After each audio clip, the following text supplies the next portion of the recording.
Hello, everybody. This is Howard, the Teaserking, coming to you with Week 5 of the NFL.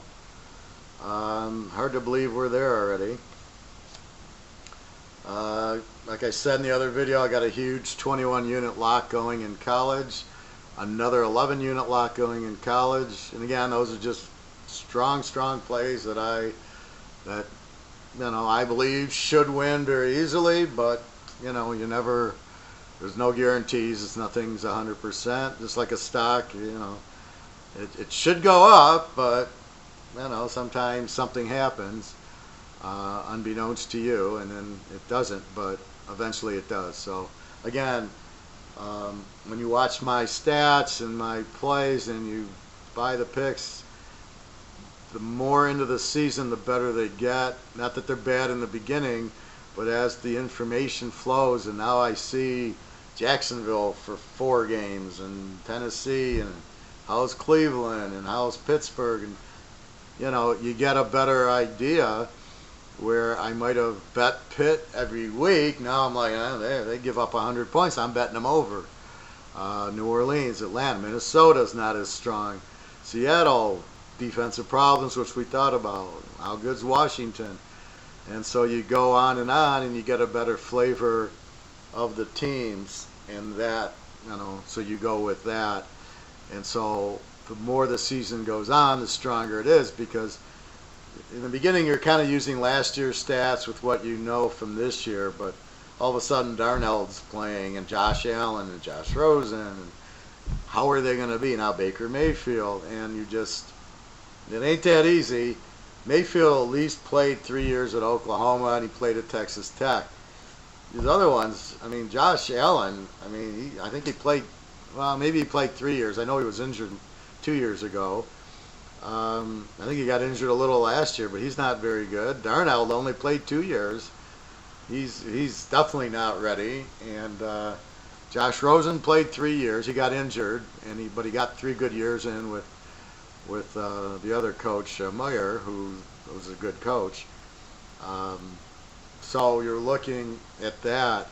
So you got to see, well, maybe how good's Garoppolo? Well, he was decent. He wasn't worth the money.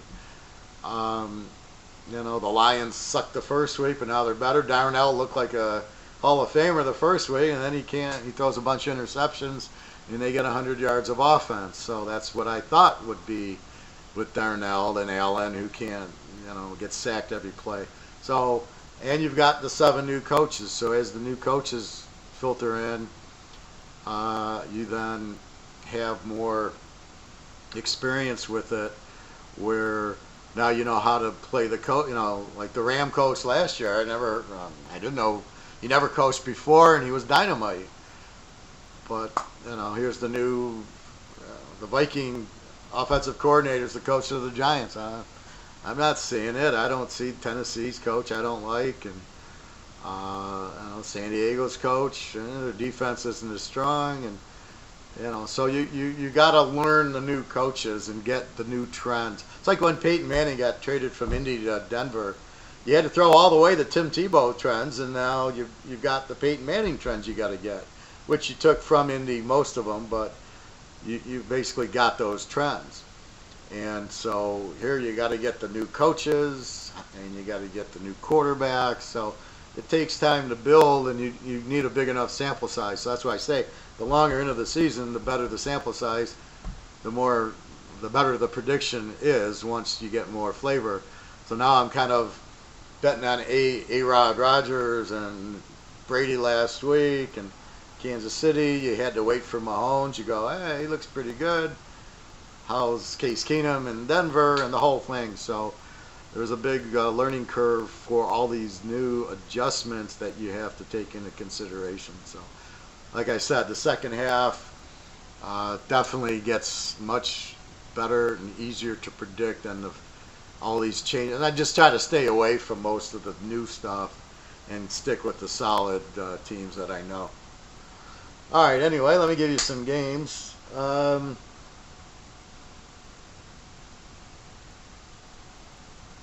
All right, Pitt's laying 3.5 to Atlanta.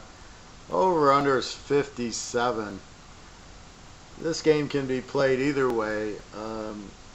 I like Atlanta in the 9 here because I just looking at Pittsburgh's defense, they really can't stop anybody, and their offense can score. On the other hand, it looks like a good over. You tease it down to 51, but I think it's a little high for the NFL to start 57 over and under. Maybe I trust Brady or Rodgers. And Pittsburgh does have that weak defense you like, as does Atlanta. But Atlanta might run the ball a little bit more. You see, you think it's an over game sometimes, and then the coach starts running it. And I always hated that in college. You know, these two explosive teams play, and for some reason the coach wants to run the ball to keep the ball out of the hands of the other guy, but then he gets away from his offense because he's got an ace quarterback and he's handing the ball off. Then near the end they start throwing it and scoring touchdowns. And you're like, what are you doing? Why did you wait for why didn't you just start the game throwing? So I'm going to take Atlanta in the 9 over the over 51, but the over 51 is certainly a very good play. I think either one's a winner. I like Atlanta in 9 more because realistically Atlanta can easily win. They both need the game. Atlanta's playing well. They're scoring points. Pitt cannot stop Ridley, and Atlanta will not stop Antonio Brown. But I think defensively Atlanta's got a little bit more on the ball. Let's look at the numbers. I'll go back to 17 and 18.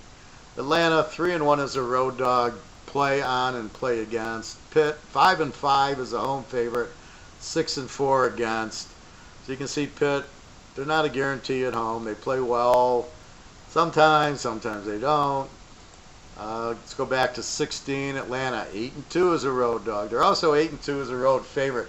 So they're 16-4 on the road. So they go on the road well because they can run, they can pass, and their defense is pretty good. And they play a lot of close games. Pittsburgh 12-6, 67% as a home favorite, 11-7 against. So they either blow you out or or the other team covers. But it's a weird stat, 12-6. They're not. That's 6 games they've lost at home, and they've only won 12. And you compare that with New England 16-5, and Philadelphia is 11-1. Green Bay's 12-2. That's what you expect for a home favorite, right? Green Bay 12-2 as a home favorite since 16.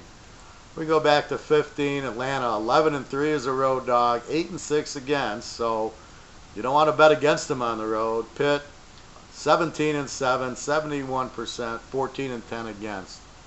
So you can see Atlanta is a fairly good road dog. Let's go into the numbers. Going to the numbers, Atlanta, they score 29 a game, give up 31. Signs of a weak defense, giving up 31, but they do score the 29. Pittsburgh only scores 26, and they give up 29, which is why you go over on the game when you got two teams giving up basically 30 a game, but they can score 30, so you figure it to be at least a 60 to 70 point game. Atlanta gets 425 yards offense a game. Pittsburgh 425. That's amazing. They're even. They both throw for 330, 340. And it's just funny how running just isn't in the league. It's amazing. Let's look at the quarterbacks. So Roethlisberger, 354 a game passing. But he has 8 touchdowns and 5 picks. So he's giving the ball away a lot. So he's not, he's panicking a little more. The receivers, something's going on. 5 picks. Well, let's look at Matty Ryan. On the other hand, 329 a game, but he's got 10 touchdowns and only 2 picks. So definitely Atlanta has the quarterback edge from a touchdown interception ratio, better. He's not going to give the ball away as much. The top guy is Patrick Mahomes, 13-0. Or did he throw an interception? I don't include the Monday night stats because I do everything Monday afternoon. I update my stats because I don't want to wait till Tuesday. So I might be a week behind. I know he was 13-0. Rivers 11-2.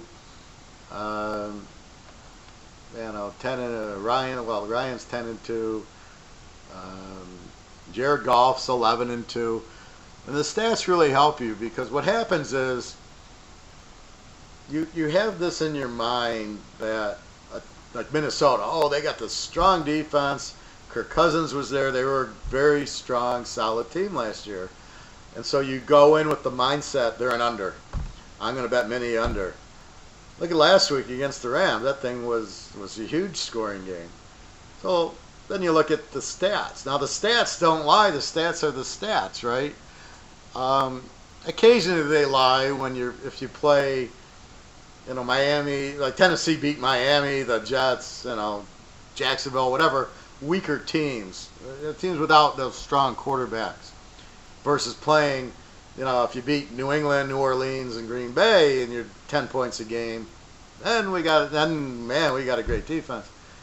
So here's Minnesota. Now they went 29-29 with Green Bay. They get 30-some points on the Rams. What was that score? It was 38-31, a 69 with both those defenses. So now you come here and you look at Minnesota and you go, shit, they're giving up 28 points a game, and they're only scoring 23. It's a -5 when I look at the variable. I just do that just to get really more strength behind it. Like the best teams, the Rams, are plus 18, 35 on offense. They give up 17. It's a plus 18. Here, you're 23. You're giving up 28. It's a -5. So Minnesota's not that good. They're a -5, and the defense is giving up 28. So all of a sudden you're going, this isn't an under team. It's more of an over team. You got Kirk Cousins, who I don't think's a winner. And now all of a sudden the defense isn't any good. I mean, I think they gave up 12 or 13. I'll give you the stat right now. Here's last year. Minnesota gave up 17 points a game. They were 23 on offense, 17 on defense. So they were a +5. And now you've got them going from 23-17 to 23-28. So their offense stayed the same. Their defense is 11 points worse. So now they become an over team.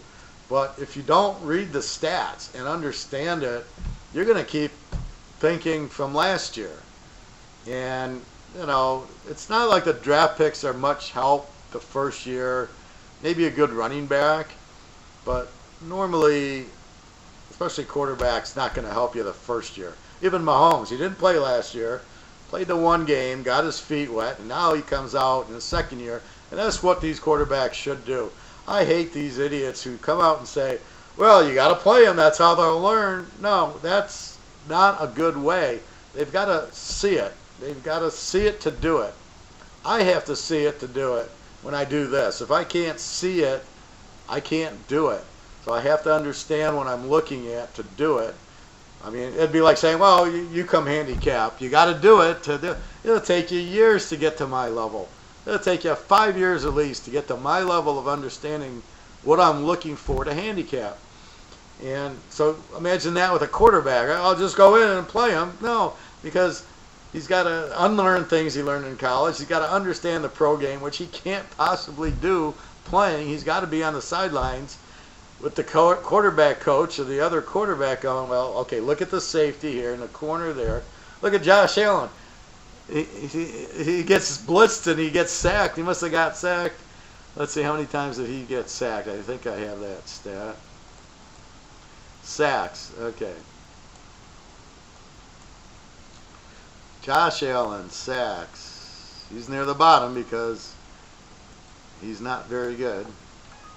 So Josh Allen, sacks.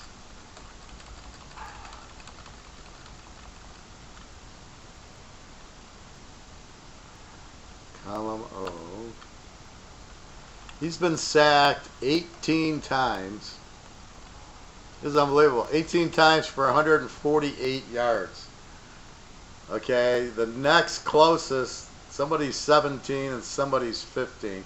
The 17's only 84 yards, and the 15's 126. So the 17 is Deshaun Watson, and the 15 is Eli Manning. But basically, the #1 sack leader is Josh Allen. He does not. Now, the problem is he doesn't learn when he's being blitzed and what to do with the blitz. So he's got to read the safeties, the corners, whoever's blitzing. He's got to know they're blitzing, which he doesn't know. He's got to know to do an audible to get the hot receiver, like Tom Brady. You don't think Tom Brady gets blitzed every down? And what does he do? He hits Welker or Amendola, just a quick little 3-yard slant to the open spot, and they turn it into 10. And that's why he doesn't get sacked. Tom Brady sacks. Let's look at this. Tommy Brady, where are you? Sacked 6 times. He sacked 6 times for 37 yards. And he's thrown the ball 135 times. Josh Allen throws the ball 103 times. So in 103 times, he's sacked 18 times. I mean, this is my point. He doesn't know how to get. So by putting him on the field, is he learning anything? No, because he still doesn't know what the key is on the blitz, and where's his safety valve? Where's the tight end? Where's the receiver doing a quick slant? Maybe the running back toss it over the guy's heads on a little swing or a wheel route or something. You got to get rid of the ball in like 2 seconds. Not hold it. Try to read when the blitz is coming. What are you reading? You need to know. Tom Brady, when he stands at the line of scrimmage, he knows where he's throwing the ball. Josh Allen stands at the line of scrimmage. He doesn't even know he's being blitzed, and he doesn't know where he's throwing the ball. He's going back to read, and by that time he's already sacked. And that's my point. And that's what I take advantage of. So to put the quarterback out like this is not giving him the best chance to succeed. It's not giving your team the best chance to win, and basically you have no chance with these quarterbacks because they're just lousy. So anyway, that is today's pick. Take Atlanta plus the points, plus the 9 against Pittsburgh. It's just, I think they just have a little better offense. The defense is probably better personnel-wise than Pittsburgh. They haven't gotten over the loss of Shazier. They haven't gotten over Dick LeBeau leaving, and I just think overall, I think the game is dead even. I think Atlanta can easily win this game with their offense. So that's what I'm looking at. Take Atlanta plus the 9. The lock is huge this week. I'll probably have a pro lock, but right now I've been focused on college pros. I'll probably look at tonight and tomorrow. Again, go to www.teaserking.com. You can, if you just want the locks, it's $75. But keep in mind, as the season grows, I get much stronger in my picks because there's more information. I've now seen the new coaches. I've seen the new quarterbacks. Let's bet against Darnell. Let's bet against Allen. I don't know if I should bet against Josh Rosen yet. I know he's better than both of them. And then Mayfield, this ain't Oklahoma. He's throwing some picks, so we got to see what we do with him. But again, Cleveland's problem is their coach, and I just find they seem to be more of an over team. A real quick stat on Cleveland: they're 26-26 this year, so they're a pretty good offense, lousy defense, as opposed to last year. They only scored 14 a game, but they gave up 26. So you can see their offense is improved while their defense is maintained. So, yeah, with Mayfield, they're scoring better. The running backs, they're okay. You lost Josh Gordon, so I don't know about their receivers, but they seem to be more competitive, but they haven't really played. They played a weak Pittsburgh team and scored 21. They should have beat New Orleans, but they missed 18 field goals, and then they finally beat a weak Jets offensive team, but barely. So they're not really showing me like they're a powerhouse. But we'll see what happens. But Mayfield, I think, is the right choice over the other quarterbacks. All right, everybody, www.teaserking.com. Remember, big lock going this weekend. Get in on it. It's $75. You get 2 or 3 locks, depending if I lock a pro one. And I don't lock the lock. I'm not trying to sell a lock, even though the game is not really a lockable game. It's okay, but I'm throwing it. I lock. I lock really high percentage plays. It doesn't mean they're all going to win, and don't think that way. I'm glad you have confidence in me, but it's still, pocket aces doesn't win every time you get them, but they're obviously a great hand and you want to play them. You'd rather get them than not, but it doesn't guarantee you're going to win the hand, so just keep that in mind. You know, things happen in the game, turnovers, injuries, that, you know, they're variables that you can't really predict. All right, everybody, have a great weekend. Good luck to you, and I'll see you soon. www.teaserking.com.